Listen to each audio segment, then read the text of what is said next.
மரவள்ளி செடியுடைய தண்டுகளை ஒரு அடி துண்டுகளாக வெட்டிட்டு மண் பாத்தி அமைச்சு அதில் நட்டு வச்சாலே போதும். நம்ம வீட்லேயும் மரவள்ளி கிழங்கு வளர்க்கலாம். பழைய வட்டைகளில் கூட மண் நிறைச்சி வளர்க்கலாம். ஒரு நாள் விட்டு ஒரு நாள் தண்ணி விட்டால் போதும். மரவள்ளி கிழங்கு வச்சு ஒரு கறி எப்படி செய்கிறது பார்க்கலாம் வாங்க. இது மரவள்ளி கிழங்கு தோல் வச்சு சின்ன சின்ன பீஸாக கட் பண்ணிக்கோங்க. அதில் மூழ்கிற அளவுக்கு தண்ணியும் உப்பும் மஞ்சள் பொடியும் சேர்த்து நல்லா வேக வச்சுக்கோங்க. ஒரு பெரிய வெங்காயத்தை இந்த மாதிரி கட் பண்ணி வச்சுக்கோங்க. கடுகு, ஜீரகம், கடலைப்பருப்பு, தேங்காய் எண்ணெயில் தாளிச்சுக்கோங்க. நம்ம வேக வச்சு வச்சுருக்கிற மரவள்ளி கிழங்கு கொஞ்சம் தண்ணியாக இருக்கிற மாதிரி பார்த்துக்கோங்க. இல்லைன்னா ஆறுனது ரொம்ப கெட்டியாயிரும். வெங்காயத்து கூட பச்சை மிளகாயோ வரமிளகாயோ உங்களுக்கு எது பிடிக்குமோ அதை சேர்த்து வணக்கிட்டு வேக வச்சு வச்சுருக்கிற மரவள்ளி கிழங்கு கூட சேர்த்து இலக்கிட்டிங்கன்னா மரவள்ளி கிழங்கு கிரேவி ரெடி.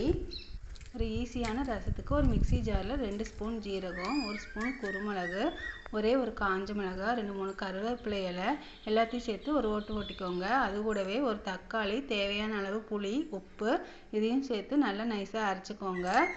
நம்ம அரைச்சி வச்சுருக்க இந்த கலவையை ஒரு பாத்திரத்தில் போட்டுட்டு தேவையான அளவு தண்ணியும் மஞ்சள் பொடியும் சேர்த்துக்கோங்க. இதில் ரசப்பொடியெல்லாம் எதுவுமே சேர்க்க போகிறதில்ல. இதை இப்படியே தாளிக்க போகிறோம்.